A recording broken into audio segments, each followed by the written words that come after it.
여러분의 구독과 좋아요는 저에게 큰 힘이 됩니다. 안녕하세요. 세상의 모든 미스터리 세모미입니다. 백룸은 레벨이 올라갈수록 무조건적으로 위험한 곳이 등장하는 것은 아닙니다. 레벨은 어디까지나 다음의 공간을 말하는 것이죠.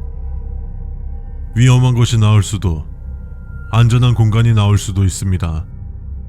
그리고 백룸의 끝은 존재할 수도 존재하지 않을 수도 있습니다. 엔티티 또한 많은 개체들이 존재할 수도 아닐 수도 있습니다. 우리의 상식을 벗어난 곳이고 우리가 이해할 수 없는 공간이기 때문이죠. 그리고 저번 영상에서 언급했던 더 메이커의 존재는 백룸 자체를 창조한 존재가 아닙니다. 화이트아웃이라는 곳을 자유자재로 조작하는 존재죠.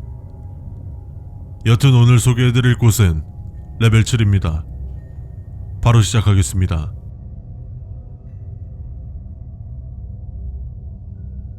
레벨 7의 이름은 살라소포비아, 번역하면 해양 공포증. 우리는 심해 공포증이 더 익숙할 것입니다. 레벨 7은 사방으로 무한에 가깝게 뻗어있는 끝이 보이지 않는 매우 큰 바다입니다.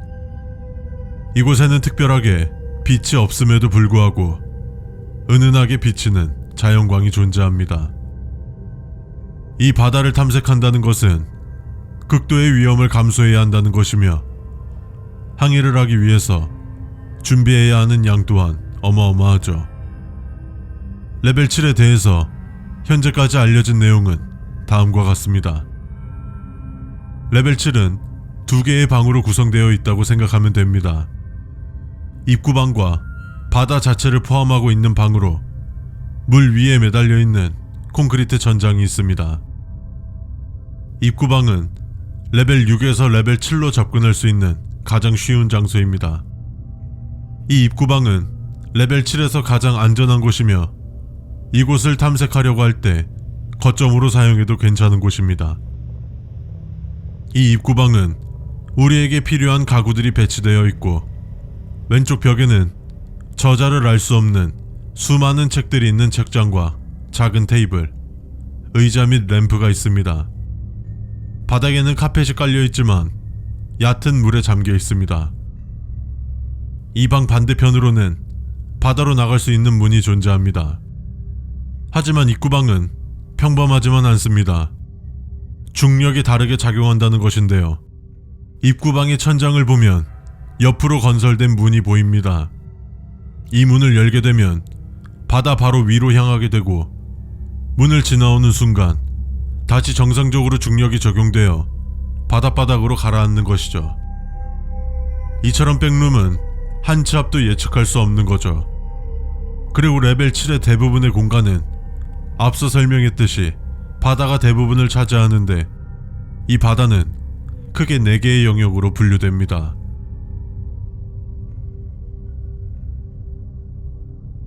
더 데일라이트 존. 이름에서도 알 수 있듯이 데일라이트 존은 레벨 7의 바다에서 가장 밝은 부분으로 바다 표면보다 살짝 어두운 정도입니다. 하지만 이것 이외에는 밝혀진 것이 없습니다. 더 트와일라이트 존. 수심 약 1km 지점에 위치하며 앞에 설명한 데일라이트 존 아래에 있습니다. 데일라이트 존보다 훨씬 어둡고 차가우며 마모된 뼈와 녹슨 금속 조각들이 있고 무언가의 해골이 처음으로 발견된 장소입니다. 이 해골은 길고 날카로운 이빨을 가지고 있고 사람의 턱보다 훨씬 거대한 턱뼈와 오리발로 추정되는 발을 가지고 있는 인간형 해골이었습니다. 프론트룸, 우리가 살고 있는 곳에는 존재하지 않는 크고 소름 끼치게 생긴 물고기들의 사체도 발견되었으며 대부분 무언가에 긁히거나 물려 죽어 있었습니다. 이곳의 수압은 수심에 비해 굉장히 센 편인데요. 사람의 골격 정도는 무리 없이 부술 수 있을 정도의 수압을 가지고 있기 때문에 맨몸으로 이곳을 들어가는 것은 절대로 불가능하며 장비를 갖추고 있다 해도 위급 상황에서는 아래로 향하기보다는 위로 빠져나오는 것을 추천드립니다. 더 미드나이트 존, 트와일라이트 존 아래 약 3km 정도를 미드나이트 존이라고 명하고 있습니다. 이곳부터는 완전한 어둠으로 덮여있고 수많은 해골과 뼈들이 발견됩니다. 발견된 해골들은 앞에서도 말한 인간형 해골입니다. 이 해골과 뼈들을 연구해보았지만 골격 구조를 이해할 수 없다고 결론 지었습니다. 더 어비스, 표면에서부터 7km 이상을 어비스라고 부르고 있습니다. 이곳은 매우 위험하기 때문에 가장 긴 탐사 기록은 2분 미만입니다. 어비스는 암석 더미와 험난한 해저 지형을 가지고 있으며 바닥 부분에서는 알 수 없는 거품이 끊임없이 뿜어져 나옵니다. 이 지역에서도 인간형 해골들과 뼈들이 발견됩니다. 대부분 엄청난 압력으로 인해 침식되고 레벨 8로 이어지는 수중산 중 하나의 동굴 입구가 있다는 소문 이외에는 확인된 것이 없습니다.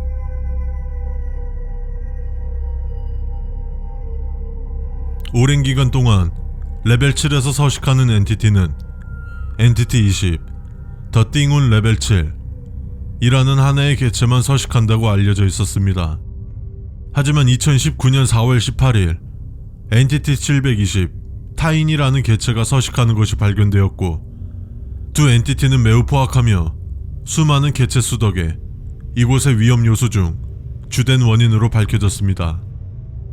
엔티티 20 더 띵운 레벨 7과 엔티티 720 타이니는 우리가 할 수 있는 모든 수단을 동원하여 최대한 피해야 합니다.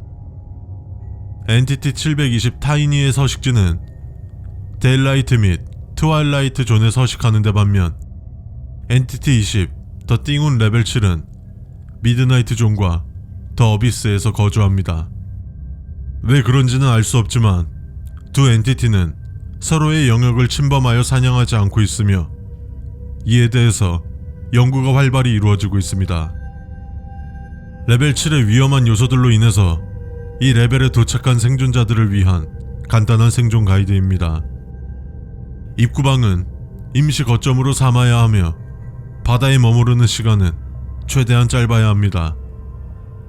입구로 다시 돌아올 수 있는 안전장치, 예를 들어 밧줄이나 사다리 등을 확보해 놓아야 하며 이는 우리의 생존 확률을 극대화시켜 줄 것입니다. 그리고 두 엔티티를 가장 조심해야 합니다. 어떤 경우라도 이들과 마주해서는 안 되며 엔티티 720 타이니는 아주 예민한 청각을 가지고 있기 때문에 큰 소리를 내는 것은 절대 금지입니다.